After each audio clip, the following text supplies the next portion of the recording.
नाथांच्या आषाढी वारीचा प्रवास जो आहे तो आता सोलापूर जिल्ह्यातल्या कवीट गावात येऊन पोहोचलेला आहे। आपण नाथांचा रथ पाहू शकतो। या ठिकाणी रथाच्या समोर या ठिकाणी सेल्फी काढण्यासाठी, फोटो घेण्यासाठी हा क्षण जो आहे संतांचा महामेळावा, हा क्षण आपल्या मोबाईलमध्ये टिपण्यासाठी अनेक वारकरी असतील, भाविक असतील, या ठिकाणी येत असतात आणि माऊलींचं, नाथांचं दर्शन जे त्या ठिकाणी घेत असतात। खरं तर ही गर्दी पाहून आपण हा क्षण जो आहे तो या पांडुरंगाच्या भेटीसाठी आतुर झालेला हा संपूर्ण संतांचा एक महामेळा जो आहे तो या वारीच्या निमित्ताने या ठिकाणी दिसून येतोय। खरं तर माऊलींच्या वारीचं, रथाचं या ठिकाणी विश्रांतीची ती या ठिकाणी ती घेण्यात आलेली आहे आणि या रथावरती आपला फोटो काढण्यासाठी अनेक नागरिक जे आहेत, भाविक जे आहेत ते या ठिकाणी आतुर असतात आणि या वारी मार्गात जी गावं येत असतात त्या गावांमध्ये नाथांच्या रथांचा विसावा जो आहे तो या ठिकाणी घेतला जातो।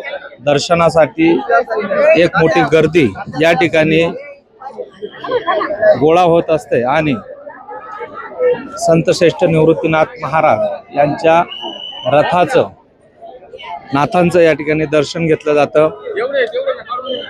खरं तर वारी आता पंढरीच्या दिशेने या ठिकाणी पोहोचणार असल्याने मोठ्या प्रमाणात वारकरी असतील, भाविक असतील, ते या ठिकाणी या वारीत सहभागी होताना दिसून येत आहे।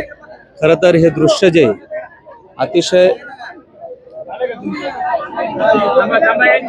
मंत्रमुग्ध करणारं हे दृश्य आपण पाहू शकतो। खरं तर रथाबरोबर आपला फोटो आणि ह्या क्षणाची आठवण टिपण्यासाठी हे वारकरी असतील, भाविक असतील या ठिकाणी येत असतात आणि दर्शन जे घेत असतात। कुठून आलेत माऊली?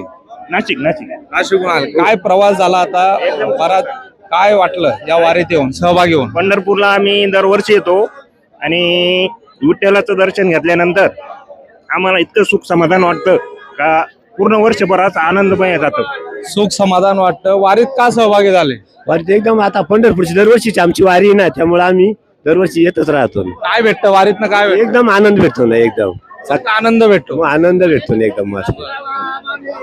खरं तर वारीत सहभागी झाल्यानंतर एक वेगळा आनंद जो आहे तो या ठिकाणी वारकऱ्यांना, भाविकांना भेटत असतो आणि हा संतांचा महामेळा जो आहे तो आता कुठेतरी पंढरीच्या दिशेने पोहोचण्याच्या तयारीत आहे। त्यामुळे या आषाढी वारीमध्ये एक जनसागर, जनसमुदाय आणि संतांचा महामेळा या वारीमध्ये सहभागी झालेला आहे। आपण जर बघितलं हे दृश्य, या ठिकाणी वारीच्या विश्रांतीची वेळ आहे, त्यामुळे रस्त्यावरती वारकऱ्यांची गर्दीची ती मोठ्या प्रमाणात दिसून येते।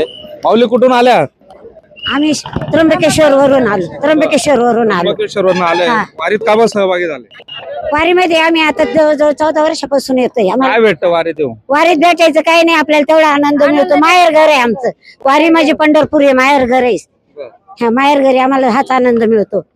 शेतकऱ्याला नेहमी कष्ट करावं लागतं, हे महिनाभर फिरतो नाही, हाच आनंद आम्ही घेतो। रामकृष्ण हरी। रामकृष्ण हरी। खरं तर वारीमध्ये निवृत्तीनाथ महाराज की जय।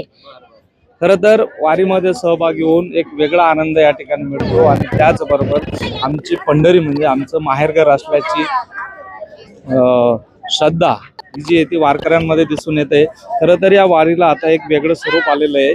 ज्या पद्धतीने हे अंतर जे ते आता कमी होत चाललेलं आहे आणि पंढरीच्या दिशेने वारी जी ती आता या ठिकाणी पोहोचू लागलेली आहे। ही वारी फक्त वारकऱ्यांची नव्हे, भाविकांची नव्हे, तर या ठिकाणी आपलं कर्तव्य बजावताना जे पोलीस कर्मचारी सहभागी झालेले आहेत, नेमकी त्यांची काय भावना आहे? पावले, खरं तर कुठून आलाय? नाशिक। बरं, नाशिकहून आला आहे, वारी बरोबर थेट चाललेला आहे, तुमचा बंदोबस्त देखील आहे। वारीत सहभागी झाल्यानंतर काय आनंद मिळतो? आता आम्हाला 2 प्रकारची सेवेकरी आहे, एक डॉक्टर आणि एक पोलीस। हे पुरे वारकऱ्यांचे जे सुख दुःख आहे ते त्यांना सांभाळून घेऊन चालणे आणि एक व्यवस्थित वारी व्हायला पाहिजे, व्यवस्थित आनंदमय व्हायला पाहिजे, यासाठी सर्व पोलीस आणि सर्व डॉक्टर लोक त्यांचे कार्य व्यवस्थितप्रमाणे निभावतो आहे. कर्तव्य बजावत असताना वारीत एक वेगळा आनंद जो आहे तो या पोलीस कर्मचाऱ्यांना देखील या ठिकाणी येतो आणि वारीत सहभागी होणं म्हणजे एक भाग्य लाभतं अशी भावना जी आहे ते वारकऱ्यांमध्ये दिसून येते. कॅमेरामन तुषार डेप्लस कुशाल पाटील, सोलापूर.